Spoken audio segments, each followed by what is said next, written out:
పురపాలక సంఘ ఎన్నికలు పోలింగ్ ముగిసింది. తప్పకుండా కాంగ్రెస్ పార్టీ ప్రజల ఆశీర్వచనంతో 80% పైగా ఫలితాలను విజయదిశ వైపు కాంగ్రెస్ గెలుస్తుంది. ప్రజల యొక్క ఆశీర్వచనం. కానీ తెలంగాణలో ఎన్నికల్లో ఆశ్చర్యకరమైనటువంటి అంశాలను మనం గమనించినట్టయితే భారతీయ జనతా పార్టీ బీఆర్ఎస్ ఒకటిగా తెలంగాణ ఎన్నికల వాతావరణాన్ని ప్రజాస్వామ్యాన్ని అపవిత్రం చేసే విధంగా ఒక తెలంగాణ సామెత ఉన్నది, పొగడిని కొట్టి మరమర అన్నట్టుగా ఎక్కడికక్కడి పోలీసులతో ఘర్షణ పడుతూ దౌర్జన్యాలకు పాల్పడుతూ పోలీసుల్లో అక్కడ శాంతి భద్రతలకు సంబంధించినటువంటి పరిరక్షణకు కొంతమందిని ఎవరైనా బలవంతంగా పెంచుకుంటూ రాష్ట్ర వ్యాప్తంగా పోలీసుల డిమోరలైజ్ చేస్తూ భౌతిక దాడులకు పాల్పడే విధంగా పార్లమెంట్ సభ్యులు సైతం, నిజామాబాద్ పార్లమెంట్ సభ్యుడు కావచ్చు, రాష్ట్రంలో భారతీయ జనతా పార్టీ నాయకత్వానికి సంబంధించినటువంటి ఇద్దరు ఒకరికొకరు ఎజెండా మార్చుకొని ఒకటే సింగిల్ ఎజెండాగా ఉండి కాంగ్రెస్ పార్టీ ప్రభుత్వాన్ని బ్లేమ్ చేసే ఎజెండాతోటి ఎన్నికల ప్రచారానికి వరకు వాళ్ళ ఆరోపణల పరంపర పార్టీని టార్గెట్ చేస్తూ అనేక సందర్భాల్లో 10 సంవత్సరాల అధికారంలో ఉన్నటువంటి టిఆర్ఎస్ పార్టీ గత 12 ఏళ్లుగా అధికారంలో ఉన్న భారతీయ జనతా పార్టీ కేంద్రం నుంచి ఎన్నిక తెలంగాణ ప్రజలను మోసపుచ్చే విధంగా అబద్ధాల ప్రచారం చేసి 2 సంవత్సరాలుగా పేద ప్రజలకు దేశంలో ఉన్న 29 రాష్ట్రాల్లో ఏ రాష్ట్రంలో కూడా అందరి విధంగా సన్న బియ్యము, రేషన్ కార్డు, 200 యూనిట్ల ఉచిత విద్యుత్, ఇందిరామహిళలు, ఆర్టీసీ బస్సు ఫ్రీ, రైతులకు ఇన్ని కార్యక్రమాలు జరుగుతుంటే అధికారంలో ఉన్న భారతీయ జనతా పార్టీ రాష్ట్రాల్లో ఎక్కడ కూడా లేకపోయినప్పటికీ కూడా 10 సంవత్సరాల అధికారంలో ఉన్న టిఆర్ఎస్ పార్టీ అమలు చేయలేక ఇలా ఎన్నికల్లో ఓడిపోతున్నామనేటువంటి అంశంతో కాంగ్రెస్ పార్టీని, అధికార వ్యవస్థను కుదరలే విధంగా కేంద్ర మంత్రి నుంచి మొదలుకుంటే గల్లీ కార్యకర్త దాకా, రాష్ట్ర మాజీ మంత్రులు, టిఆర్ఎస్ నాయకత్వం నుంచి కార్యకర్తల దాకా ఇంకా ప్రజాస్వామికానికి గౌరవం లేకుండా వివరించడం దురదృష్టకరం. ఇలా భారతీయ జనతా పార్టీ 12 ఏళ్ల నుంచి అధికారంలో ఉంది. ఈరోజు అన్ని పేపర్లలో ఫుల్ అడ్వర్టైజ్మెంట్ ఇచ్చినారు. ఇలా మొత్తం పేపర్లలో, అన్ని పేపర్లలో ఎన్నికల కమిషన్ అనుమతించుకొని వికసిత తెలంగాణ పట్టణ ప్రణాళిక బీజేపీతో అభివృద్ధికి గ్యారంటీ అని ఇచ్చిన వీళ్ళు భవిష్యత్ తెలంగాణ రాష్ట్రంలో పట్టణ ప్రాంతాలకు ఇవన్నీ కల్పించాల్సిందే. దోమలు, కోతులు, పందులు, కుక్కలను పెడతా నివారిస్తాం. ఈ కార్యక్రమానికి కేంద్రం సహకరించండి, రాష్ట్రం అమలు చేస్తుంది. అదేవిధంగా water, walking tracks, open gym, recreation facilities తోటి ప్రతి మున్సిపాలిటీలో మల్టీపర్పస్ పార్క్, యువత కోసం స్కిల్ డెవలప్మెంట్ సెంటర్లు, 100% అండర్గ్రౌండ్ డ్రైనేజీ వ్యవస్థ, ఇంటింటి చెత్త సేకరణ, వేస్ట్ టు ఎనర్జీ ప్లాంట్ల ఏర్పాటు, ట్రాఫిక్ నియంత్రణ, under way pass, overhead బ్రిడ్జిల నిర్మాణం, ఇలా కేంద్ర ప్రభుత్వ సహకారంతో అన్ని చేస్తామనేటువంటి అడ్వర్టైజ్మెంట్ జరుగుతుంది.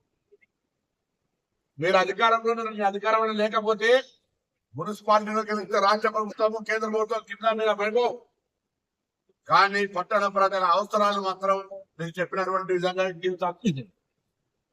ఇలా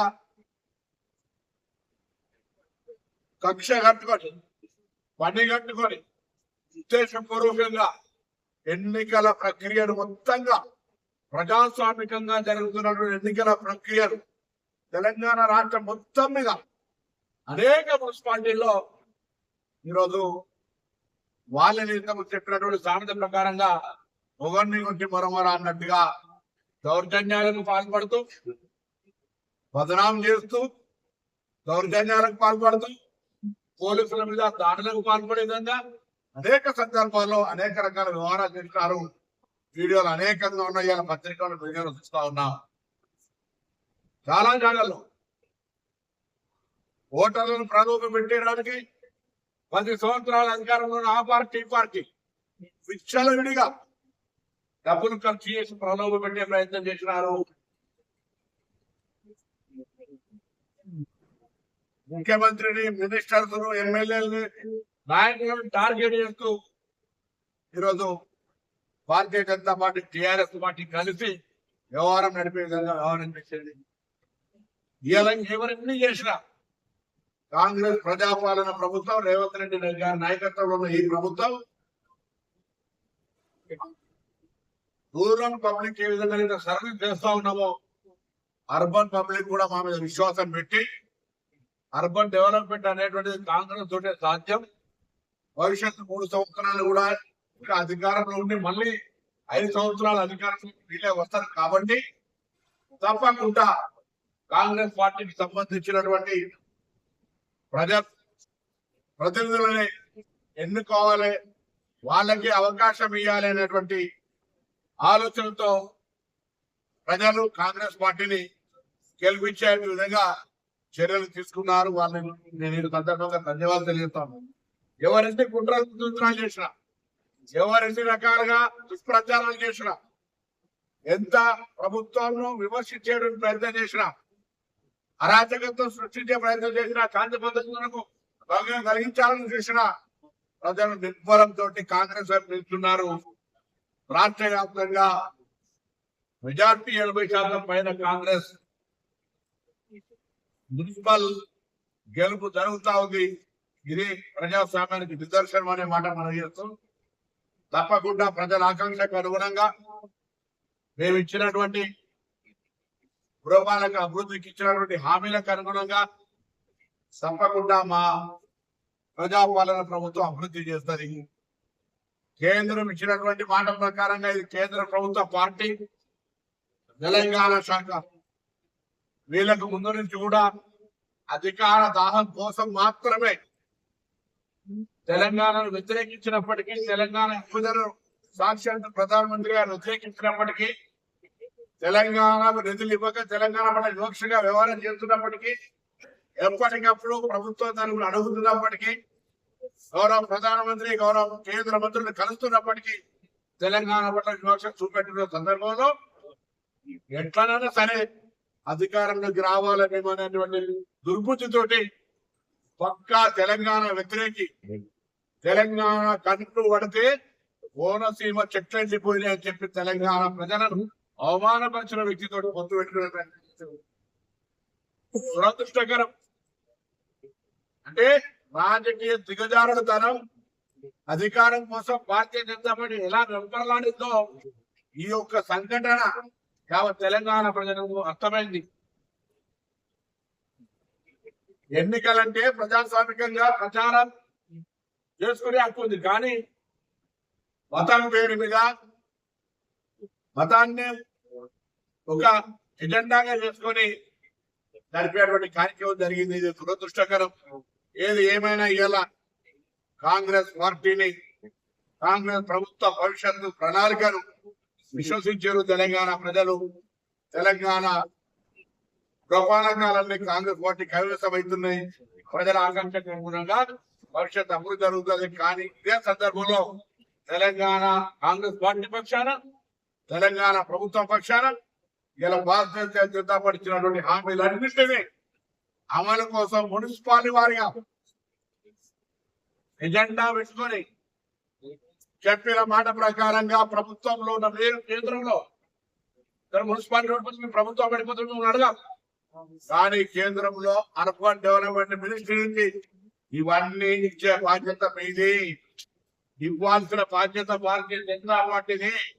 ఇవ్వకపోతే కాంగ్రెస్ పార్టీ తెలంగాణ ప్రభుత్వం చూస్తూ ఊరుకోదు అనే మాటని సందర్భంగా మనం చెప్తా ఉన్నాను. తప్పకుండా నేను మరీ కోరుతా ఉన్నా, తెలంగాణ ప్రజాపాలన ప్రభుత్వం పక్షాన, తెలంగాణ ప్రజాపాలన పక్షం తరఫున భారతీయ జనతా పార్టీ ప్రకటనలు ఇచ్చినన్ని కూడా ప్రతి మున్సిపల్ రేపు కొత్తగా అయ్యే చైర్మన్లు కౌన్సిలర్లు దగ్గర పెట్టుకోండి. అన్ని పేపర్లు భారతీయ జనతా పార్టీ నాయకత్వాన్ని నిర్ణయించాల్సిన అవసరం ఏర్పడుతుంది. ఇచ్చినటువంటి ప్రతి హామీని అమలు చేయడానికి ఇవన్నీ కూడా ముఖ్యమైనటువంటి రాష్ట్ర ప్రభుత్వం తరఫున తప్పకుండా ప్రణాళికలు చేస్తాం. అవన్నీ కూడా రిపోర్ట్లు ఇస్తాం. కేంద్రం నుంచి మీరు చెప్పినటువంటి విధంగా నిధులు ఇచ్చేటువంటి బాధ్యత మీదే అని మాట మనగేస్తూ, ఈ రోజు జరిగినటువంటి ఎన్నికల సందర్భంగా పార్లమెంట్ సభ్యుడి నుంచి కింది స్థాయి దాకా నుంచి కింది దాకా వ్యవహరించిన తీరు దురదృష్టకరం. ప్రజాస్వామ్యానికి ఇది మంచిది కాదన్నమాట సందర్భం.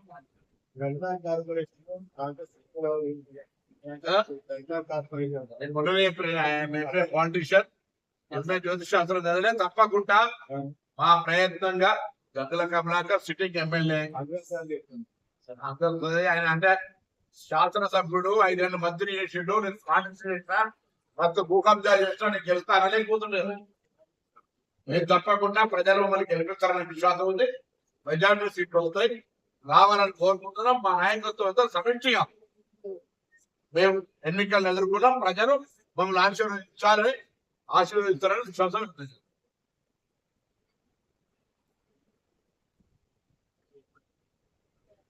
ఐదేళ్ళు మంత్రి మళ్ళీ శాసనసభ్యుడు ఆయనే అంగస్తానండ్రి. ఆయనకి ఎంతో ఆయన మాట్లాడితే మొన్న ఆయన ఓసీ గారు దయా దాక్షిణ్యాలు గెలిచిందని చెప్తాడు.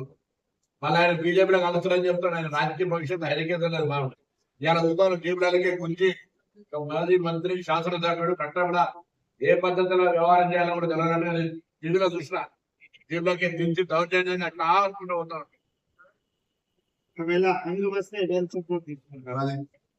ఊహాజనితమైన ప్రశ్నలకు జవాబు లేదు.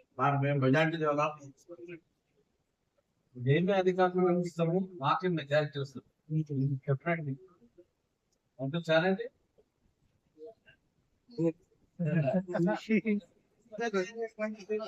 మెజారిటీ ఎంత? 40 వస్తాయి. 40 వస్తుందా? 40 స్థానాలు 40 స్థానాలు 40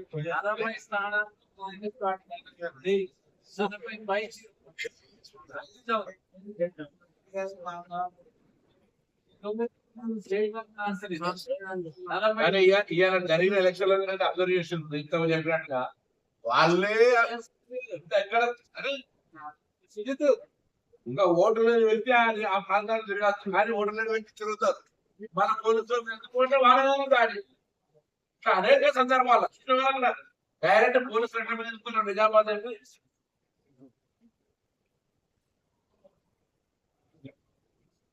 ఇవన్నీ మీరు కూడా దయచేసి ఓట్లు అడగాలి. అంతా ఓతల పెడితే అవుతుందా, నమస్కారం పెడితే అవుతుందా, అడ్వర్టైజ్మెంట్ ఇంత పెద్ద ₹1,00,000 ఇచ్చేయాలి ప్రతి పేపర్. పోయి అడ్వర్టైజ్మెంట్ ఫోటో పెట్టారా?